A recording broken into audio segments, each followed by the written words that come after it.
Hello and welcome back. So we're going to talk transfers now. Josh, I'm going to start with you on this one. As a bare minimum, this week, how many players do Liverpool need to sign to put us in a very good position to challenge? To actually challenge for the title? Yeah. At least two, I think. I think you need another centre mid.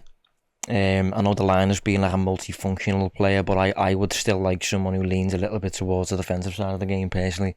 Like I've seen links with Gravenberch, for example. I think I'm not overly sure he does that. I think if anything, he would lean towards being a bit more of an expressive player who's attack minded and wants to play and all that. I think we need a few more players who are interested in what happens when we lose the ball and want to do the dirty work and carry the piano basically. So I would like a midfielder along those lines. And I think we need a centre-half as well. Ideally one who's left-footed.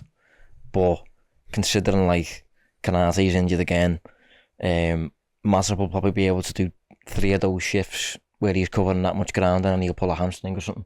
So I think we need a right-sided centre-half as well, really. So, but any kind of centre-half really for me would be a massive benefit, I think, going into the rest of the season. But for me it's 2, I think, yeah. Andy, what about you, mate? Yeah, I think I agree, at least 2. I've no doubt that our first 11, if it stays fit and we have that kind of fairy tale season like we have in 13-14 where there are no injuries more or less, that they can do that. Van Dijk and Konaté can be a title winning centre half partnership for me, but as Josh says, Konaté's injured again. We know what his injury record's like, and one thing that we didn't really mention in part 1 was the performances of Matip and Gomez, who both played very well yesterday, but again, game situation. When else are they going to come into a situation where their backs against the wall and it's okay to just sort of sit in? We need our centre half next to Van Dijk to be able to be comfortable going out to right back and engaging and going one-on-one and having that pace to play the high line. And I'm just not sure Matip and Gomez, the way we usually play, are capable of doing it anymore. So I definitely think we need another one there. And I agree with Josh. Another midfielder, absolutely. I don't mind really actually if it's a 6 or an 8 or if it's this defensive minded or attacking minded, because you could sign another 8 and say, right, Bajcetic, Thiago and Endo are your options at 6, and you're taking a bit of a risk there in terms of how Bajcetic develops and he keeps on that upward trajectory. But I would have no issue with a Gravenberch. I think that's, from what I've seen of him, albeit it was a couple of years ago, and he does seem to have had a bit of a downward spiral in his career. Hopefully you can just find that sweet spot where you can revive him, and yeah, at least 2. But I think there's going to have to be surgery defensively next summer anyway. You're probably going to have to do another 1 or 2 there. So, Dan, me and you have constantly heard and spoken to so many people over the course of the last 3 months about centre-halves, and we've always sat there with a perplexed look on our face when the right-sided centre-back was preferenced over right-sided centre-back was preferenced over the left-sided centre-back. Mm-hmm. Everyone seems to have swung now to left-sided centre-back.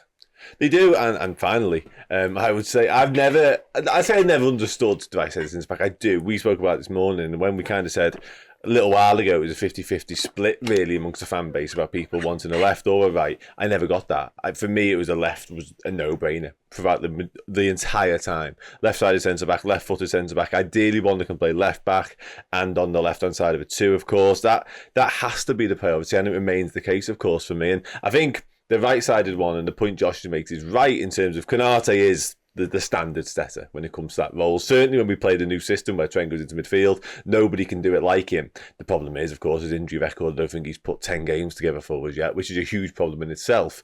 And the backups to him are Matip and Gomez. But you can get through with those 3. In my opinion, that's okay. It's probably more of a case of, like Andy alluded to, you can't do everything all in one window. It'd be nice to, but it's almost impossible to. We're finding that out now the hard way, of course.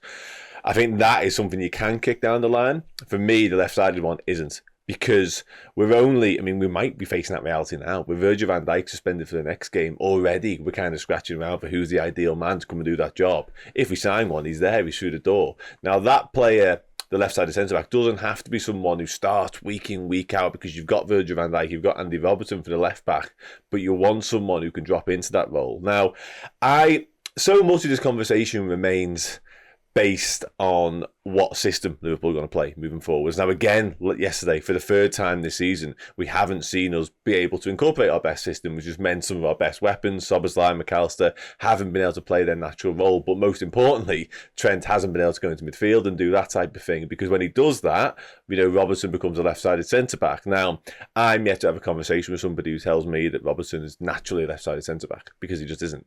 Therefore, for me still, I come back to the point, and again, that's why it's always baffled me that anybody in their right mind would say we need the right-sided one. You need to sign the left-sided one, because that's what Andy Robertson then becomes. And you surely want a more natural fit there. He's not 6'1", he's not 6'2". He's not a left-sided centre-back. I don't see a world whereby we can move forwards with that, personally. I love Andy Robertson, but his attributes aren't best suited to being that guy. The best off suited is similar to Núñez in a sense. Moving forwards, doing stuff in the final third, getting up and down that left-hand side, not being, I'll sit here, you go and do that stuff. That doesn't suit him. Josh? I completely agree, yeah. I think it's interesting how we've just let so many of these left-footed centre-halves move, though, this summer, without kind of getting involved. Like, I've been watching a bit of Spurs so far this season, and watching Mickey van der Ven. Who we were linked with. Yeah, who we were linked with.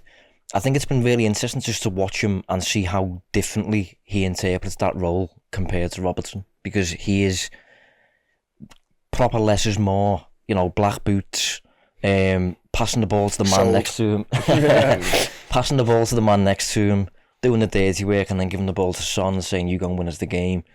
And Robertson is still at least 50% in that mould of Liverpool's creator, and Liverpool, he's still trying Hollywood passes, and it's impacting how frantic Liverpool's game is. Klopp's touched on that a few times so far in his presses about like Liverpool being a bit too harried with the ball, a bit too rushed, need to relax, need to put our foot on it. And I think it'd help if our left back / left-sided centre half was just a bit less Hollywood, a bit more like less is more, and any centre half really would be that, in comparison to the high flying fullback that is Robertson and his nature over the past couple of years. So I agree, I think we need that kind of player, but whether we're going to get that, I still think Klopp in his head is thinking midfield, and with the window set to close in a couple of days now, I think it's ambitious to think that we're going to get two. Hopefully we will, but the Cecchinate rumours are persisting, Andy. Would he be a player that you are comfortable with, and do you think Liverpool are really going to spend 60 or 70 million on him? Is Doucouré the Palace lad? Yeah. I don't. Did I say Canate then? I think so. Yeah, I was just wondering if it was I genuinely. I think I might have typed it as well. To be honest with you, I'm pretty certain I did. Yeah. Yeah. I was wondering. I thought you'd ask me a player I'd never heard of. No, I have to be honest. And I don't watch that much of Crystal Palace. Nothing's really particularly wowed me about him. I could be completely wrong. And, I think your point, Josh, about the piano carrier, maybe the player that comes in doesn't have to wow us. He's just someone who can sort of get it and give it, and a bit less is more, as you say, and give it to your Szoboszlais and your McAllisters and your magic men up front. But, I'm not averse to getting somebody like that in, but nobody else has really been linked to him, have they? And at that price, I think, because they know we have the money, because it's late in the window, because they can't replace him. I'm not sure it's something I'd be particularly buzzing about, but it's probably better than, well, it is better than nothing. It would be better. There is a lot of people, like Chloe definitely is someone who's really high on Doucouré, isn't she, Dan? Mm-hmm. I mean, she really wants to see us sign him. I think Gravenberch is probably the one where I can put me Liverpool owner's hat on, imagine it more. Yeah.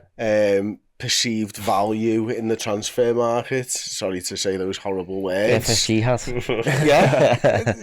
Could you not though? Am I right? I agree with you. Yeah. I agree with you. And plus on that, Gravenberch is actually a longer standing target. Yeah. That makes more sense. Doucouré to me would actually feel a little bit reactionary, and we've had to do that in this window because of what's happened with Fabinho and Henderson, of course, and what happened with the Caicedo and Lavia. Those forbidden words. You thought yours were forbidden. Those forbidden words. We had to react and sort of bend and flex there. We went and got Endo because of that. I'm convinced that's why we went and got Endo, just because we needed someone through the door quickly, and within 24 hours he was playing against Bournemouth, so it actually makes a lot of sense.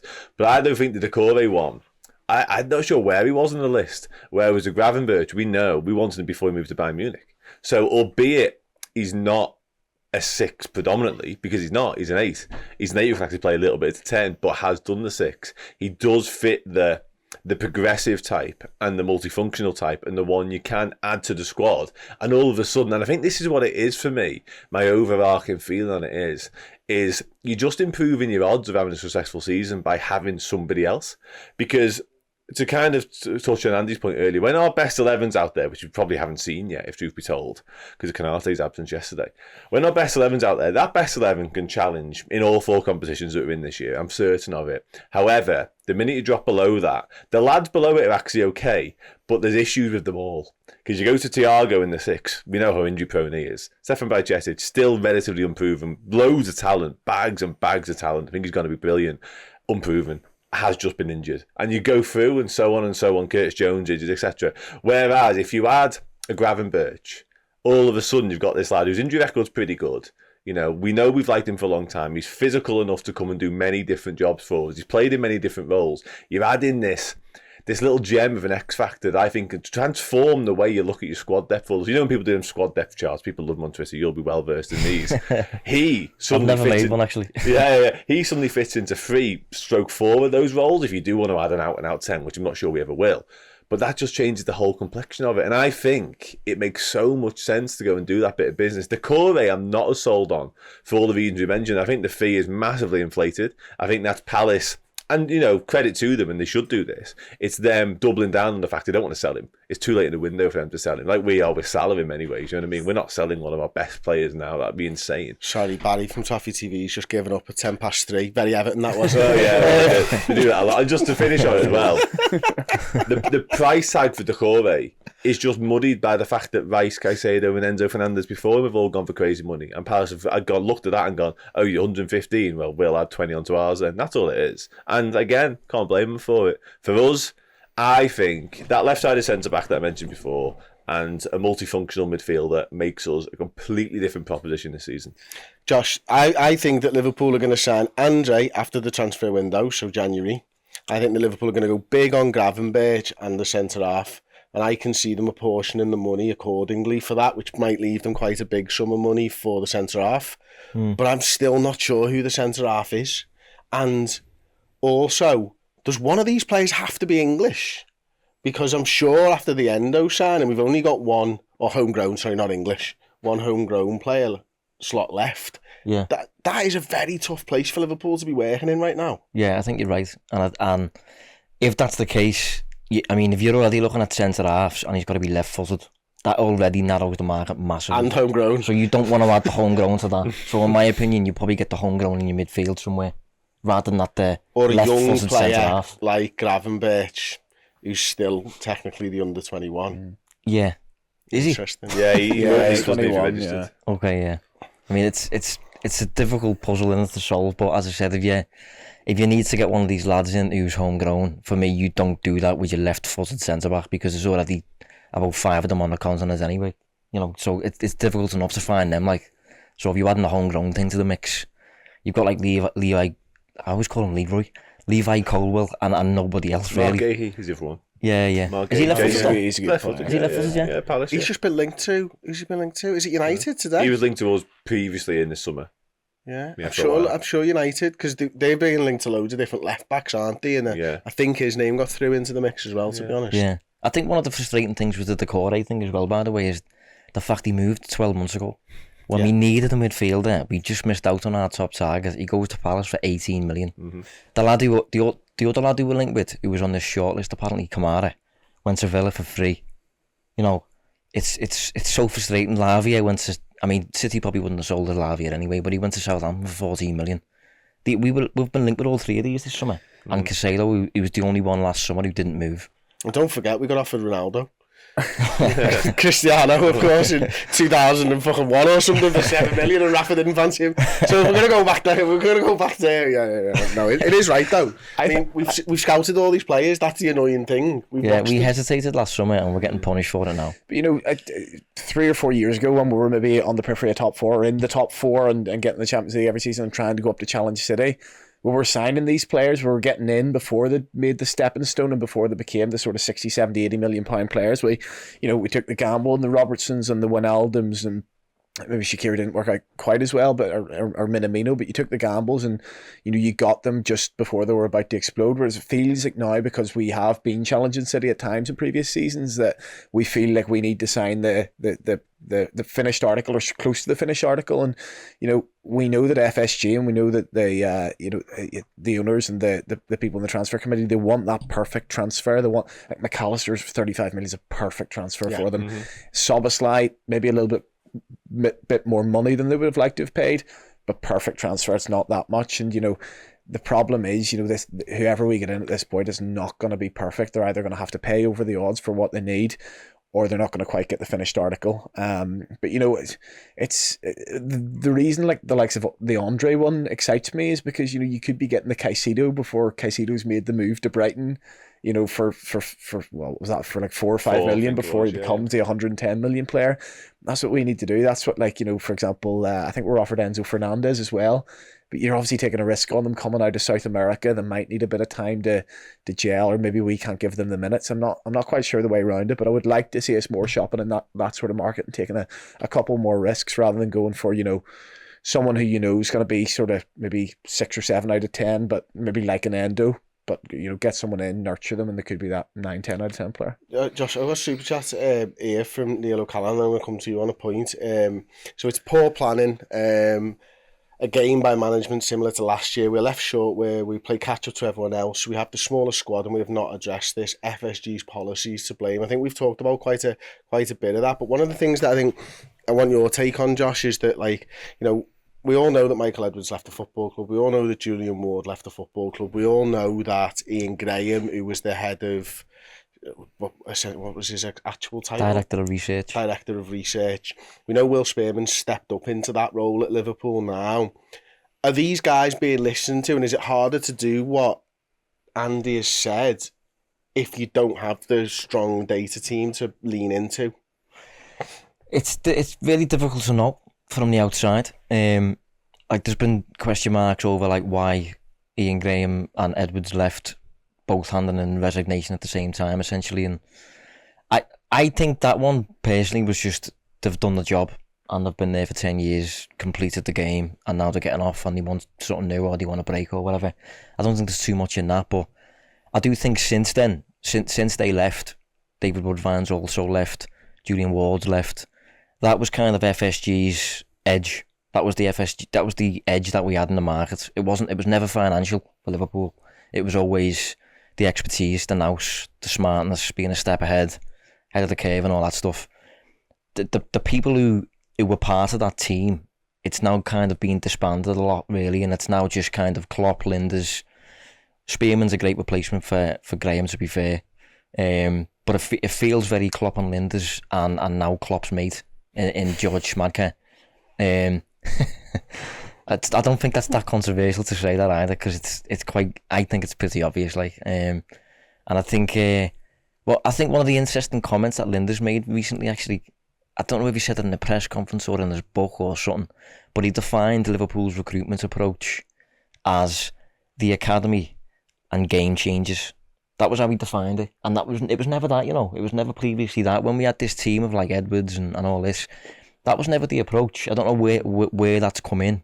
As in, like, we get these players from the academy and we go and sign Jude Bellingham, and there's no one in between.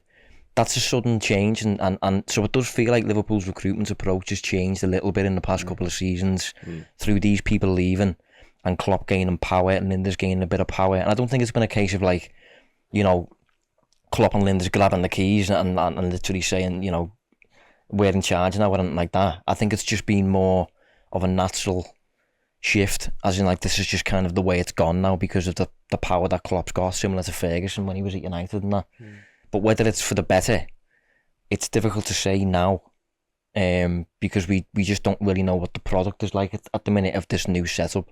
We saw a bit of that, I think, with the Caicedo-Lavia fallout, and I think if we've got a well-oiled operation behind the scenes where everything is in place and that, I'm not sure we end up doing what we did, where we look a bit mad bidding for Lavia 3 times, not getting him, bidding for Caicedo 100-odd million without agreeing personal terms and not getting him either.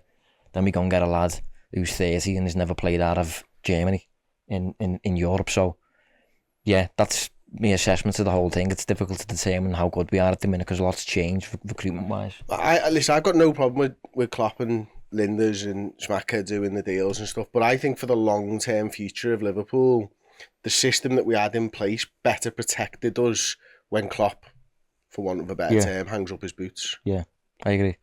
I think that's the difficulty of it. Like that's the difficulty of leaning on this almighty figure who, to be fair, Klopp is in Liverpool. I mean, he literally has the keys to the city now. You know, he's that kind of figure, and he's delivered the Premier League to Anfield for the first time in 30 years. So I can totally understand why FSG have potentially got to a point where it's like, Jürgen, just solve it, mate. You know, you do it.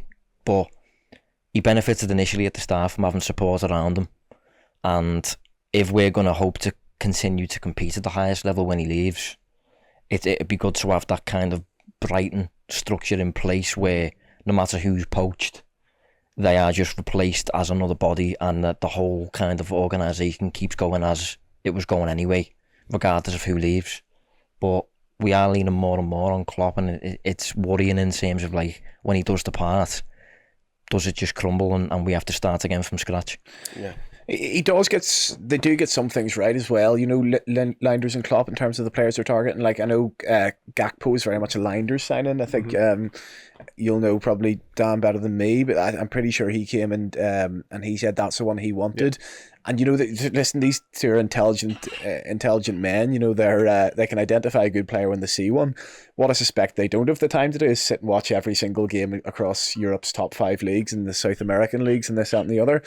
And you know, reading Pep Lijnders' book as well, I remember they said when Nunez came to Anfield, they just said, you know, if we go for a striker, we go for him. That was what Klopp said to Lijnders. So they do seem to have that power, and we know that from like previous things. Salah wasn't necessarily first choice. There were a couple of others. I think we tried to sign Götze before. I can't. I think that was Salah.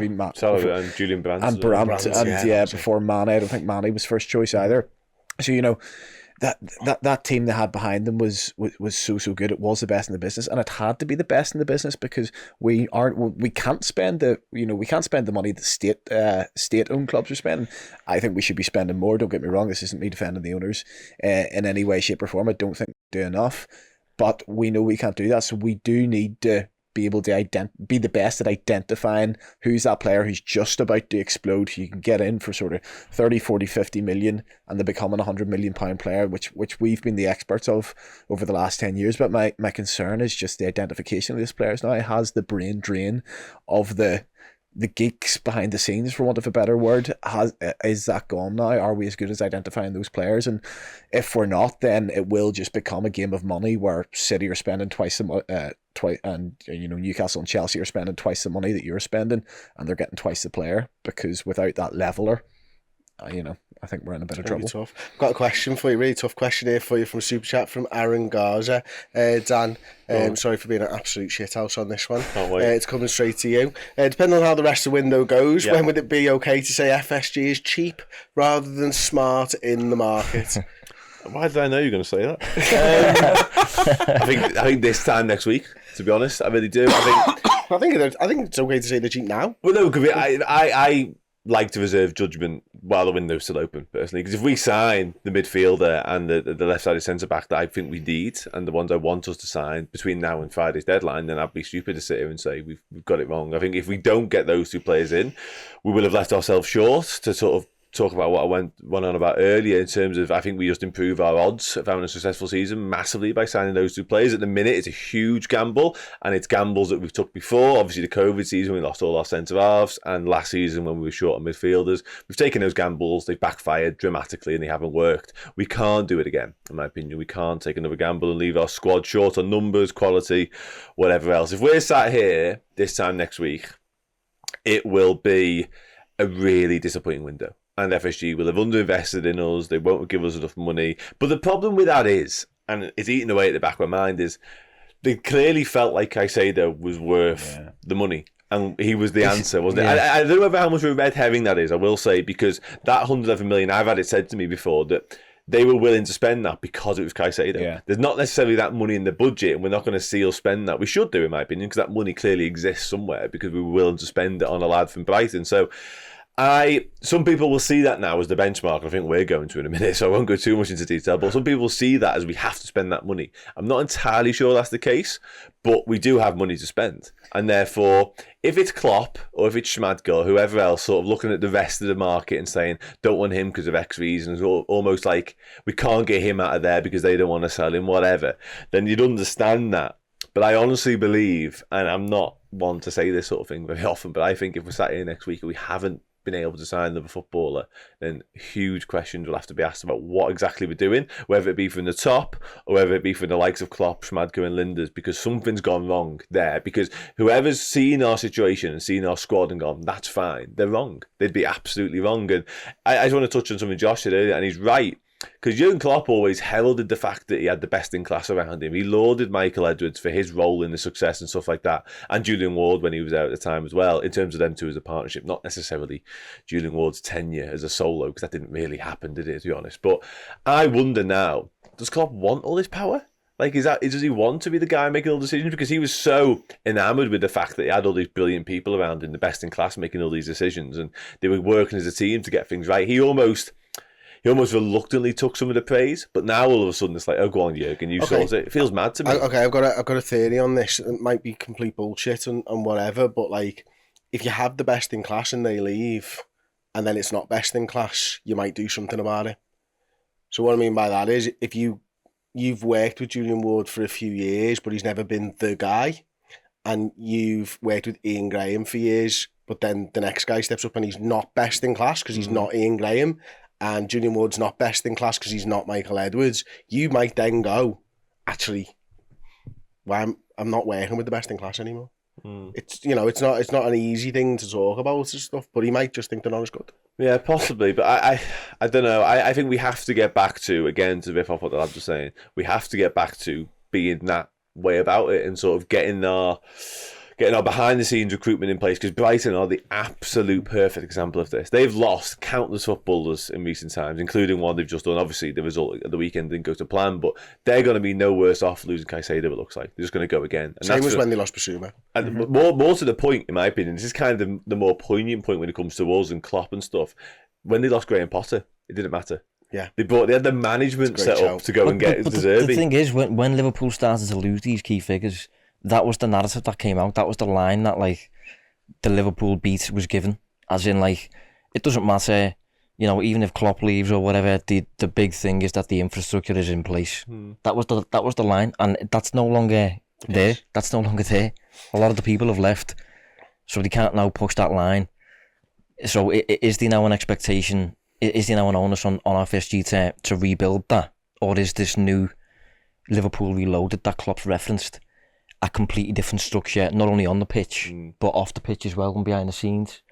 Like, going back to the FSG stuff, like, one of the things I've always found frustrating is, and I'll probably get pelters for this, but there's always been this narrative that Klopp is locked away in a bathroom crying his eyes out because FSG won't fund him. And for a lot of it, right, that might be the case, but I also think you can throw in there's been a lot of transfer decisions that have been footballing decisions inside the Liverpool recruitment room, and who's determining whether we should or shouldn't move. Like, say, for example, last summer when we didn't get Tchouaméni, that seemed like a Klopp decision to keep Milner, give Milner a new contract. We go and get Núñez instead, or dedicate the money there or whatever. We can go again with the midfield because I like Henderson, I like Milner, I want them to stay around. And that felt to me like a footballing decision. Even though we bid whatever it was, 60 million for Tchouaméni or whatever, we just kind of kept hold of that. Same with Bellingham. We had the money there for Bellingham, didn't get him. We still apparently got that there by the looks of it. We've just tried to bid 100 not for Caicedo. So I'm not saying the owners are funding Liverpool to an acceptable level by any means, because I do think they need to put more in. But in terms of every footballing decision, every transfer decision, I just wonder how much of it is FSG not covering up the dough. How much of it is a footballing decision inside the room where Klopp's like, no, we need to keep a path open for Besetic, or, no, we need to let, because people were calling for like a right back, for example, when Trent was still 18. People were still calling for a striker when Firmino was still getting to grips with the 9 shirt because he's not a proper goal scorer and all that. So I just wonder over the years how much, and especially now, how much of it's a footballing decision, how much of it is we can't afford them. I think it's a strategy that possibly just doesn't work when there's state-owned clubs running around with an unlimited pot of money. Our strategy beforehand worked well, but now you're at the point where if we're going to improve, we do need to buy ready-made players, and they feel like they, rightly or wrongly, they feel like they can't do the Robertsons, the Wijnaldums, and those players that you're taking a little bit of a gamble on, but hopefully they're about to explode. I sort of think they don't really know what they are. Are we the Brighton who get those players in, or are we the Man City who only buy in proven players? The problem is, if you buy the proven players, you have to, more or less most of the time, unless you get a glory deal like McAllister, you have to cough up the money for it. And on the 111 million, I don't think they have to go out and spend every penny of that 111 million because it's there. But what I do think it now removes their right to say to Jurgen Klopp is, say Jurgen does want Doucouré and they value him at 60 million and Palace say 80. I don't think you can leave us short then. I think you have to suck it up because the strategy's just been so wrong. My thing with the 111 million thing is, and with Liverpool's strategy all summer long, and I've said this on various shows, is they've got it wrong whether they sign the players in the next week or not for me.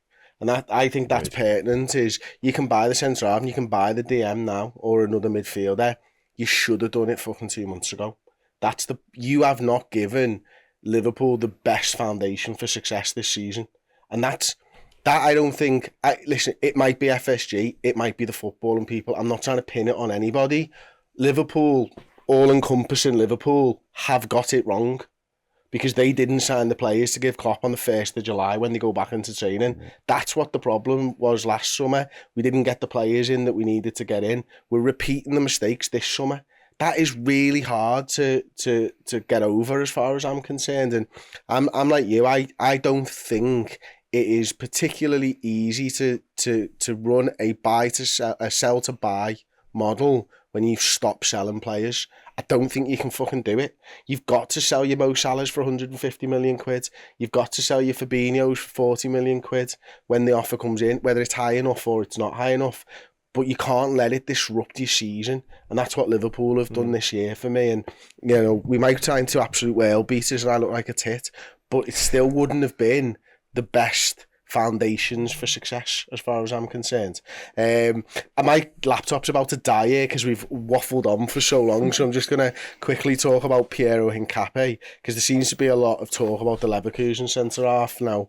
Dan, is this a signing that you think that Liverpool should move for? In terms of profile, yes, 100%. I'm not going to sit here and profess to know everything about the lad, but I've had some decent conversations about. I spoke to Kevin Hatchard about him last week, and he was a big fan, actually. He said you get all the usual sort of weaknesses and flaws that you get with a young defender. He's only 21. He's played a decent amount of footy for somebody so young. But so he'd fit into the non-homegrown as well. Yeah, he's actually got 27 Ecuador caps, which is fascinating to me at that age. But what was most interesting about him is the fact that obviously he's by Leverkusen, Xabi Alonso, but he's played almost a 50-50 split of left back and centre back. And that, to me, is probably the most appealing thing. Like, the minute I seen that, I was like, okay, where does he sign?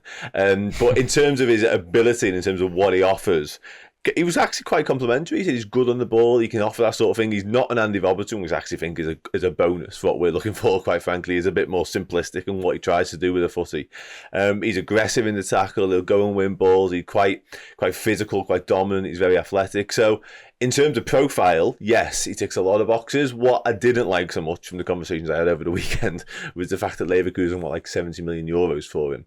That was a little bit eye-opening. But that, again, and it kind of reference to what you were talking about a second ago in terms of leaving it too late. It's because it's so late in the window. Yep. Leverkusen and Xabi Alonso have made plans, Europa League plans, to have him part of their team. So us going knocking on doors now, we're going to get teams turning around and adding money onto it because that's where we're at.